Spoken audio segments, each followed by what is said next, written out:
오늘은 요한복음 18장의 말씀을 갖고 두 신문이라고 하는 제목으로 함께 하나님 말씀을 나누도록 하겠습니다. 지난주에 우리는 두 대제사장이라고 하는 제목으로 함께 하나님 말씀을 나누었습니다.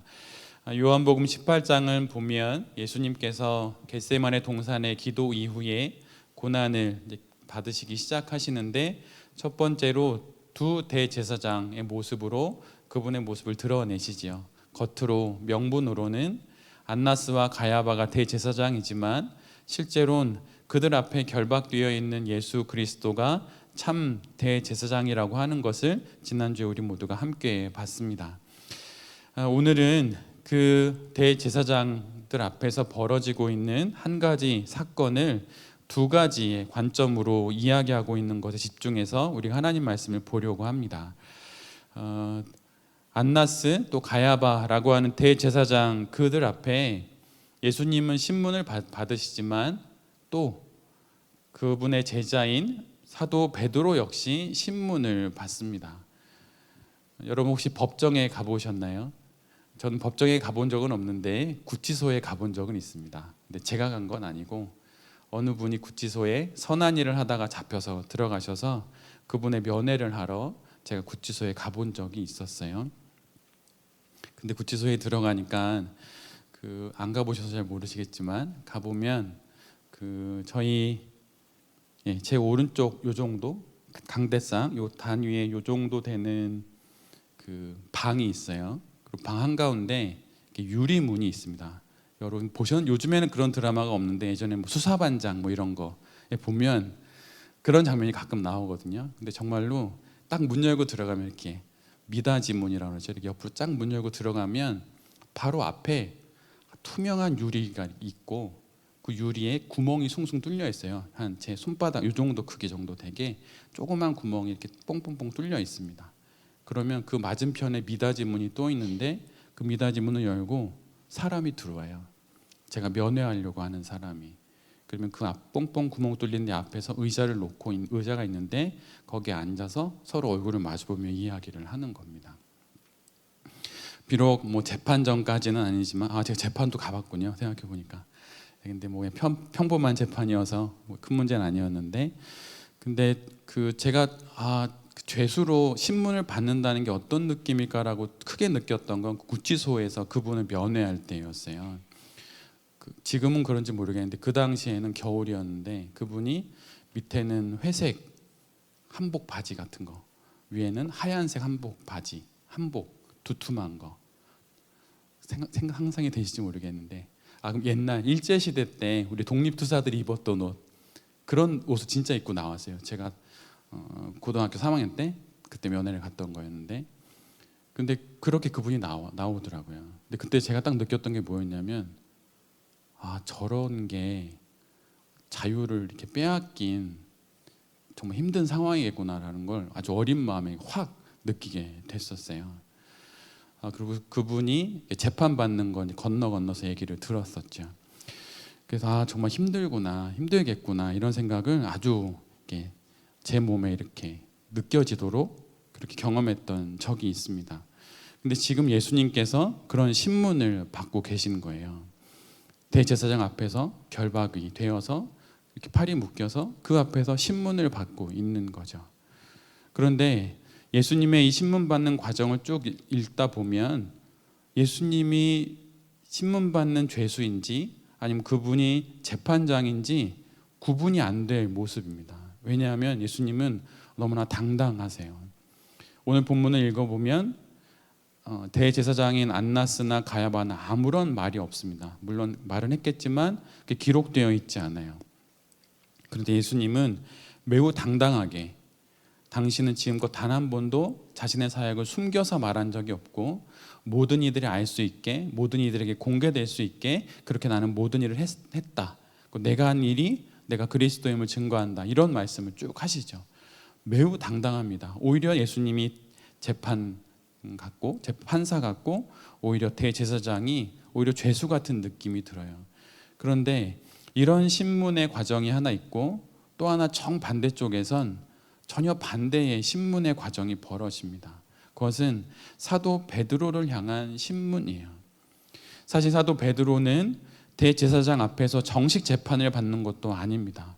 그저 예수님의 마지막이 어떤지 궁금해서 대제사장의 안뜰까지 우연찮게 들어갔는데, 거기에서 뜻하지 않게 여종의, 또 자기가 귀를 잘랐던 사람의 친척의, 그 사람의 앞에서 그들의 재판을 받는 모습으로 베드로가 서게 되어 있어요. 그런데 예수님은 당신의 모든 것을 인정하고 매우 당당하게 모든 재판에 임하시지만, 사도 베드로는 모든 것을 부인합니다. 나는 모르고, 나는 그런 적 없고, 나는 저 사람을 결코 알지 못한다고 모든 것을 부인해요. 예수님의 제자 중에 제자, 그래서 수제자라고 불리우는 베드로가 예수님을 부인하는 기록이 오늘의 본문이지요. 12명의 제자가 있었고 그 제자들 중 가장 중심이었던 인물이 베드로였어요.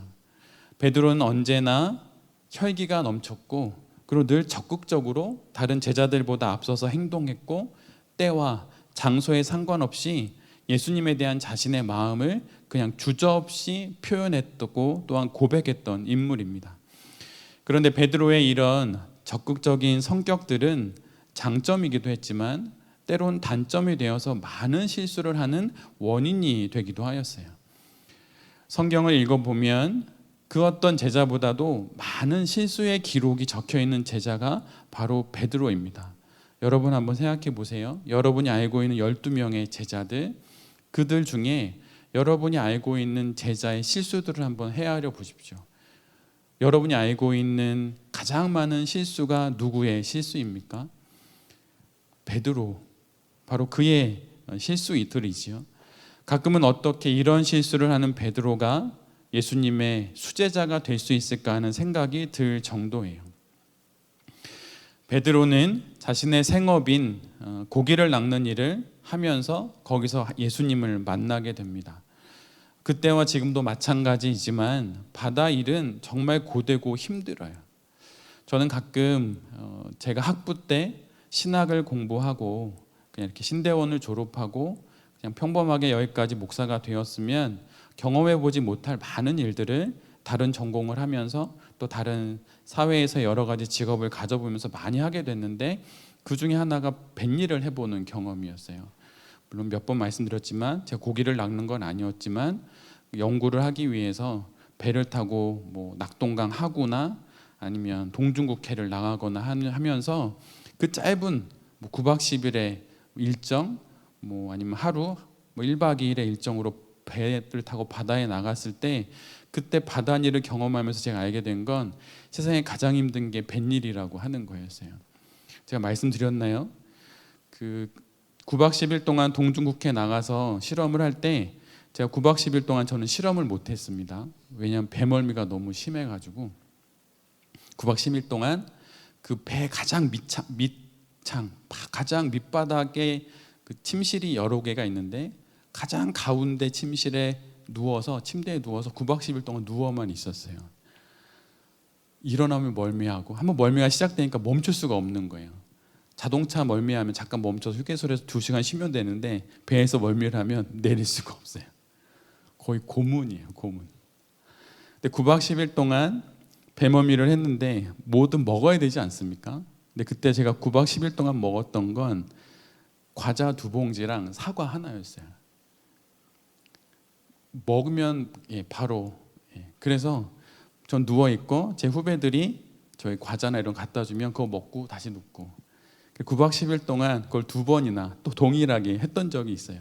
근데 물론 저보다 괜찮은 분들은 뭐 그냥 연구도 하고 실험도 하고 막 이랬는데, 근데 제가 그때 경험하면서 와, 뱃일은 진짜 힘들다. 땅이 흔들리면서 거기서 일하는 게 얼마나 힘든지 알게 됐어요. 근데 또 하나는, 그래서 바다에서 일하는 분들은 정말 거칠 수밖에 없다. 그리고 정말 화끈하다라는 생각도 해보게 되었습니다. 그래서 바다일이 왜 더더욱 그러냐면, 농사와 다르게 바다일은 언제나 그 도박과 비슷한 면이 있어요. 일확천금을 꿈꾸는 것과 아주 비슷한 성격이 있습니다. 그래서 한번 배를 띄워서 나가면 뭐 아니면 도예요. 그래서 일확천금이 딱 맞는 말이에요. 일확천금이라고 하는 것은 한자를 풀으면 한 번 붙잡았는데 1000개의 금을 잡은 게 그게 일확천금이거든요. 그래서 한 번 나가서 그물을 던졌는데 1000마리의 물고기가 딱 올라오면 그럼 저 일확천금을 한 거죠. 그런데 때로는 한 마리도 잡을 수 없을 때가 있죠. 그래서 어부의 삶이 전형적으로 그런 삶일 수밖에 없는 거예요. 그런데 베드로가 그런 성격의 사람이었습니다. 순간순간 기분으로 살고 그것이 제대로 통하면 소위 대박이고 그렇게 터지지 않으면 그냥 쪽박이 되는 거예요. 근데 사람은 늘 언제나 자기가 살아가는 삶을 닮아가게 되어 있습니다. 여러분 어디 나가시면 여러분의 직업이 뭔지 맞추시나요? 옆에 계신 분들이 뭐 하시나요? 뭐 음악 하시나요? 뭐 이렇게 맞추시나요? 못 맞추시나요? 근데 저는 어디 가면 제 얼굴을 보면 목회자라고 생각은 안 해요. 그런데 한 2, 30분 이야기하면 그러면 혹시 뭐 교사세요? 아니면 뭐 목사님이세요? 이렇게 질문하거든요. 그러니까 말하다 보면 느껴지는 뉘앙스가 있겠죠. 왜 그럴까요? 왜냐하면 사람은 자기가 살아가는 삶을 닮아가기 때문이에요. 베드로는 그래서 정말 화끈한 어부 같은 사람이었죠. 삶을 대하는 베드로의 마음 역시 마찬가지입니다. 늘 언제나 그래 예수님이 구주야? 그럼 버려. 그리고 예수님 쫓아가는 겁니다. 그래서 그렇게 예수님을 쫓으면서 3년을 살았던 사람이죠. 그래서 언제나 기분대로 사는 사람이었어요. 근데 여러분 생각을 해보십시오. 인생에는 언제나 크고 작은 많은 시험들이 있죠. 그리고 우리 모두도 여기에 오기까지 많은 인생의 길에서 여러 시험을 거쳐서 여기까지 왔어요. 그런데 예수님의 제자 중 그 어떤 누구보다도 많은 인생의 시험을 봐야 했던 사람이 바로 베드로였습니다. 그리고 그 시험에서 기분대로 하다가 늘 그 시험에서 떨어져야 했던 사람 역시 베드로였어요. 베드로처럼 그 많은 부끄러운 실패의 일들이 성경에 상세히 기록된 사람도 없습니다. 마태복음 16장에 보면 베드로는 예수 그리스도에 대한 위대한 신앙 고백을 해요. 빌립보 가이사랴라고 하는 곳에서 거기서 예수님을 향해서 이렇게 고백하죠. 주는 그리스도시요 살아계신 하나님의 아들입니다. 근데 이 고백을 기록하고 있는 마태복음에는 사도 베드로가 예수님에게 이렇게 고백한 장소를 빌립보 가이사랴라고 말하고 있어요.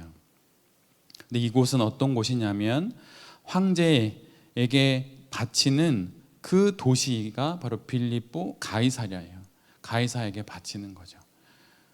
예를 들면 모든 사람들이 그 당시 교통편이 안 좋으니까 로마에 직접 갈 수 없으니까 로마의 그 화려함을 마치 모델하우스처럼 그렇게 저기 빌립보에 세운 게 바로 빌립보 가이사랴입니다.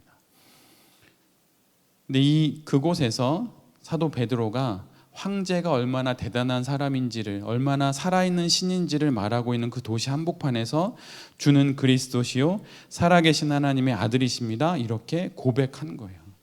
엄청난 고백입니다.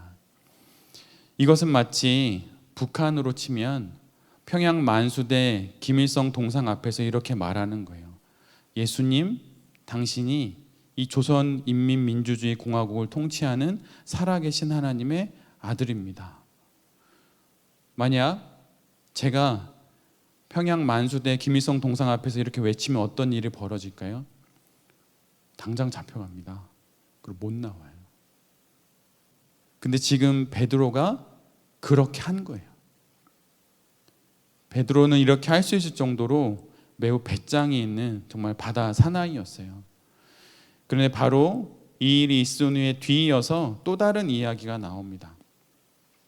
하나님의 도시인 예루살렘 한복판에서 베드로는 고난을 받고 십자가를 지고 죽으시고 3일 만에 다시 살아나야 한다는 이야기를 예수님으로부터 들어요.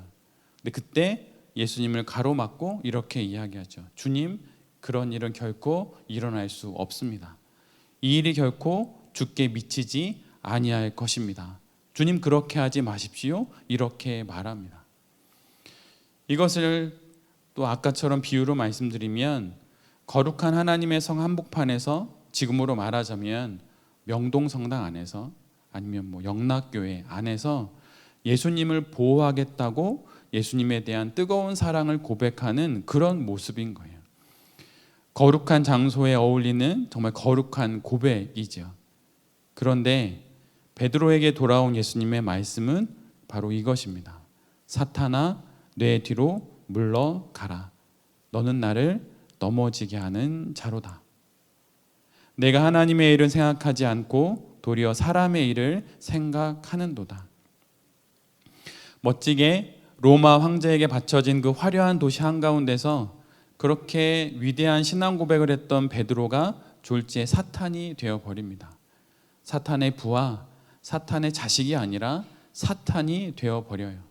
그것도 모든 제자들이 보고 있는 자리, 그것도 하나님의 거룩한 성 한가운데서 말이죠. 얼마나 부끄럽겠습니까?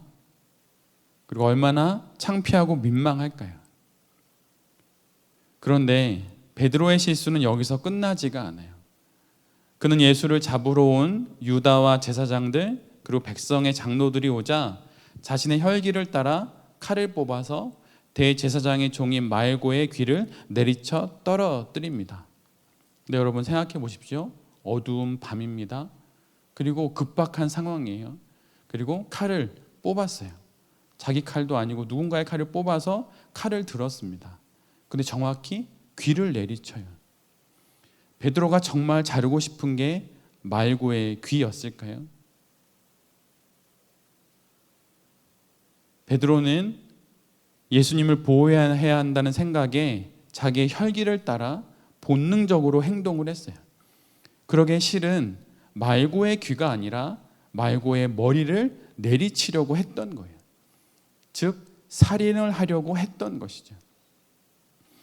지금껏 3년 동안 예수님과 함께 했던 베드로에게 있어서 예수님이 행하신 그 수많은 사랑의 이적들은 아직도 그에게는 먼 나라의 이야기처럼 느껴졌을 뿐입니다.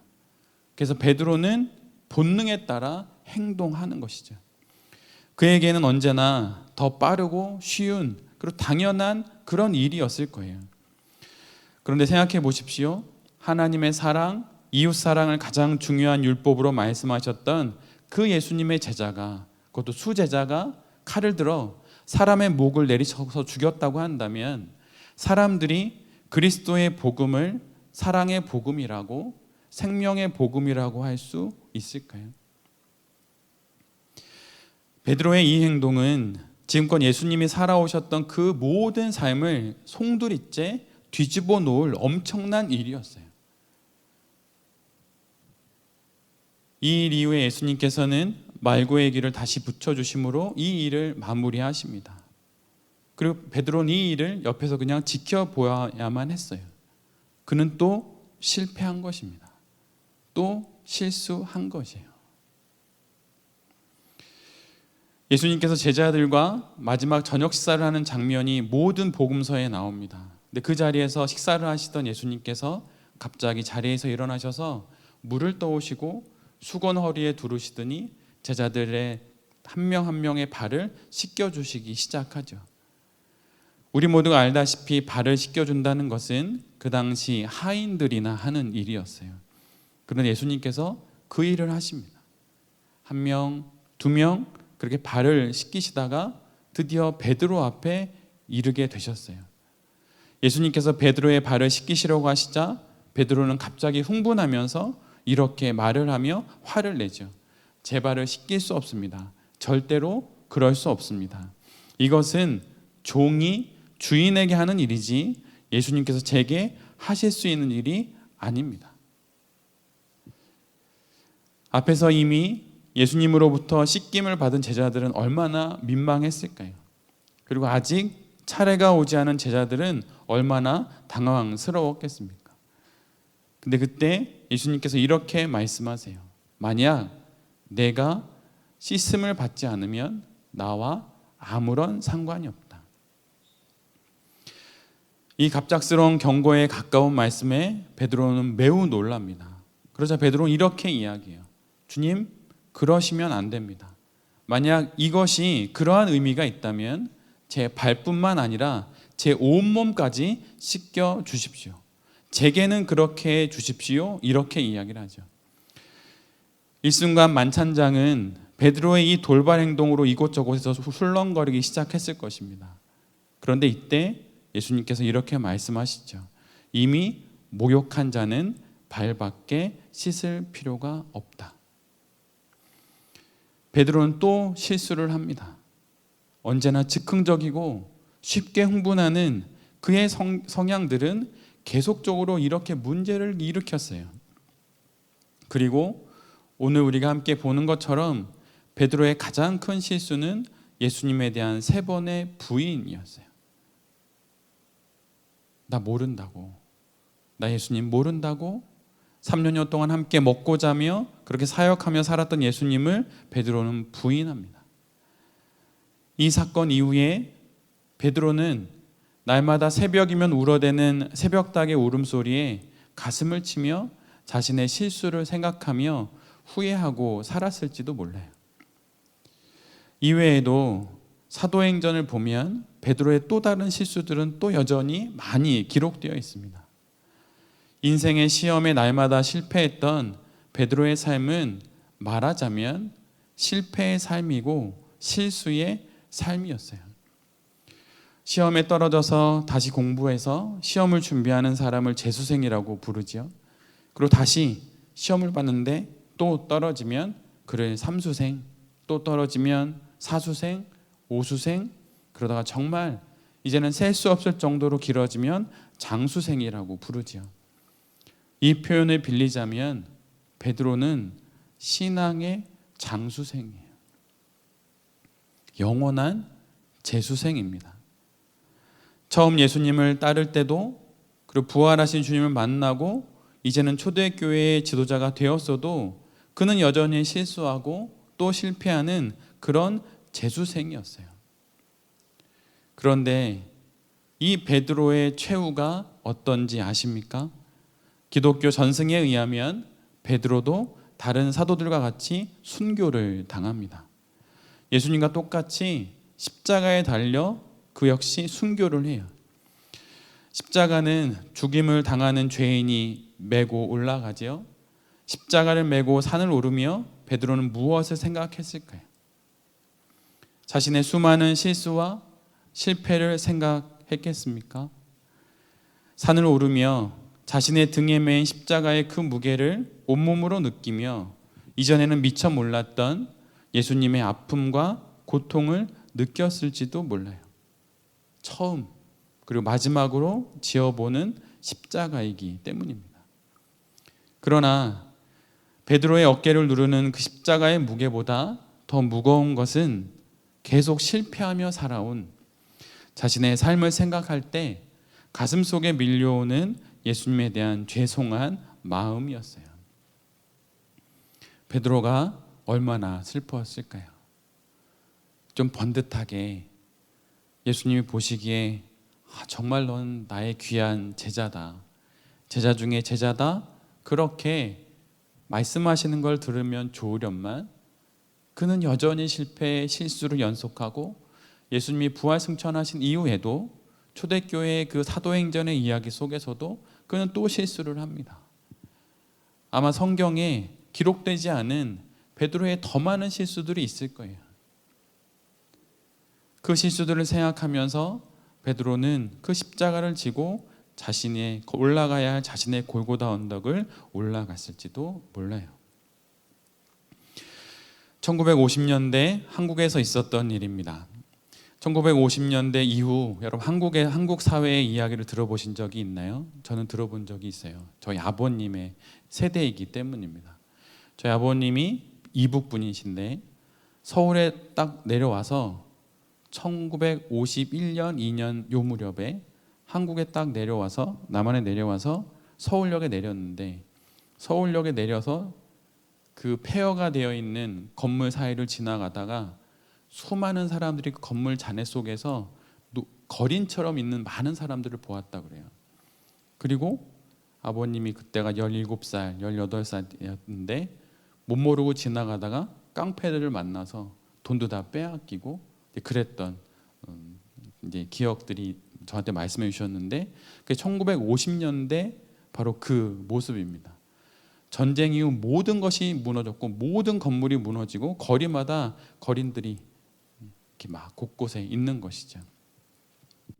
그렇게 되어 있는 1950년대 1월의 어느 겨울날이었어요. 외국인 선교사 한 명이 하루는 거리를 지나고 있는데 다 무너진 건물 옆에서 아이의 울음소리가 들리는 거예요. 그런데 아무리 둘러보아도 건물에 자네들만 있고 어른들, 쓰러진 거린들만 있을 뿐 그 어느 곳에도 아기의 흔적이라고는 찾아볼 수가 없었습니다. 그런데 자세히 보니 저기 건물 끝에 어느 한 곳에 한 여인이 쓰러져 있는 것이 보였어요. 그래서 한 걸음 한 걸음 그 여인을 향하여서 걸어갔습니다. 그런데 한 걸음 또 한 걸음 그렇게 걸어갈 때 가면 갈수록 아이의 울음소리가 더욱 크게 들려왔어요. 그리고 그 여인 곁에 가까이 다다랐을 때 그 여인의 품 안에서 울고 있는 아기를 보게 되었습니다. 그런데 이미 여인은 싸늘한 시신이 되어 있었고 여인은 자신의 옷을 벗어서 갓난아기를 덮어주고 그 아이를 꼭 품에 안은 채 자신은 그 추위와 그 굶주림에 죽게 된 것이었죠.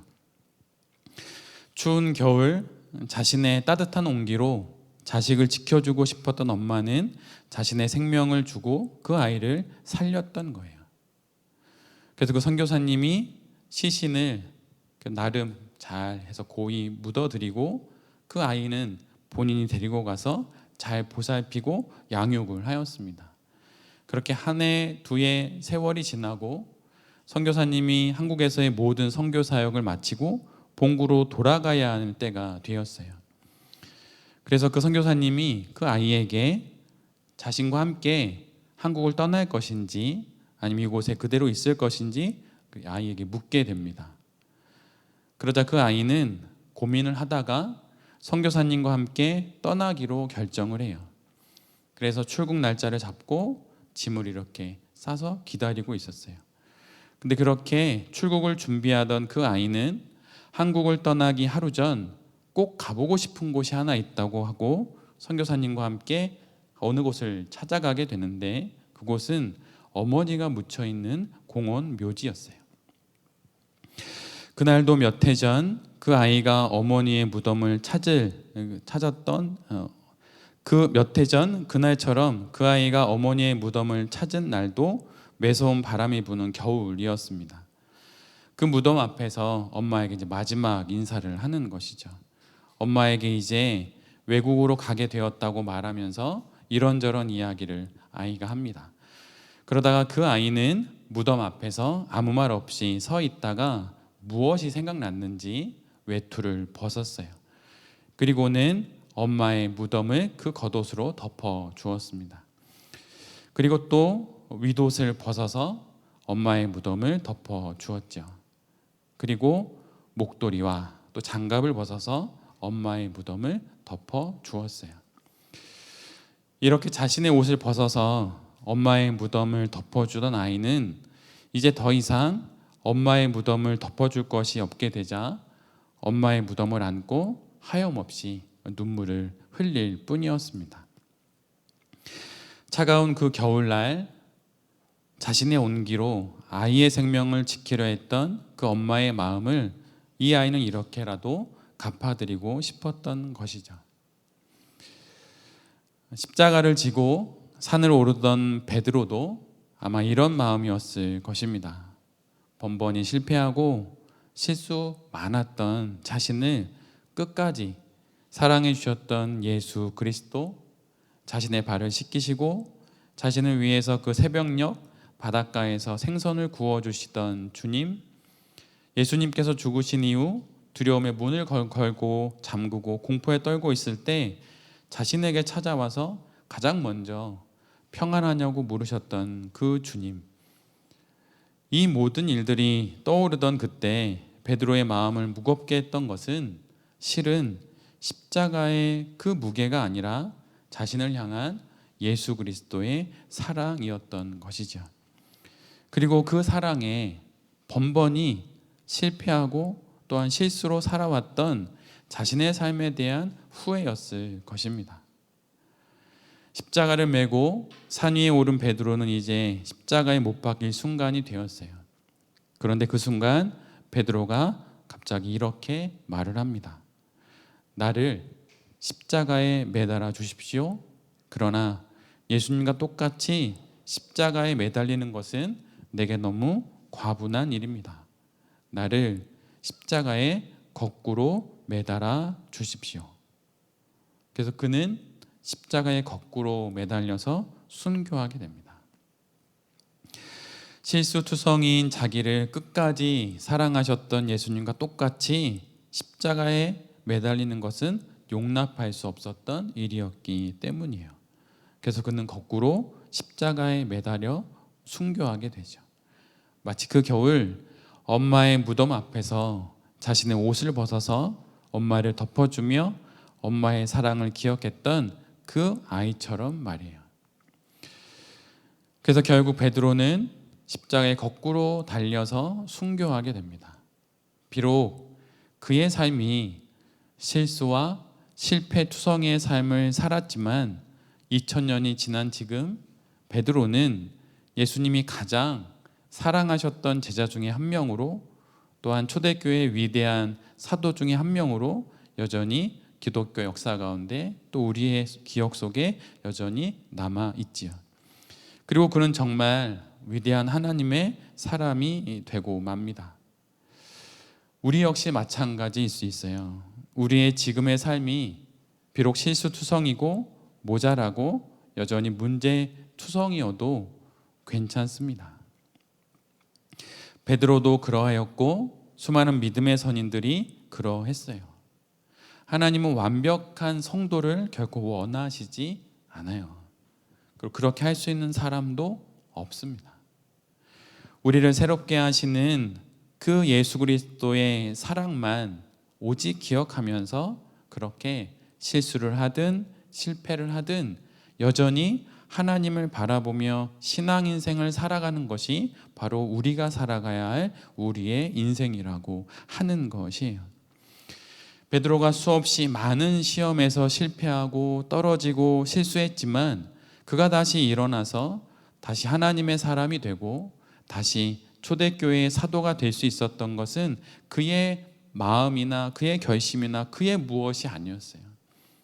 그를 향한 예수 그리스도의 사랑, 그리고 그것을 기억하는 그의 믿음 때문이었습니다. 안나스와 가야바 앞에서 예수님은 참으로 평온하시고도 당당하게 신문을 받으시지요.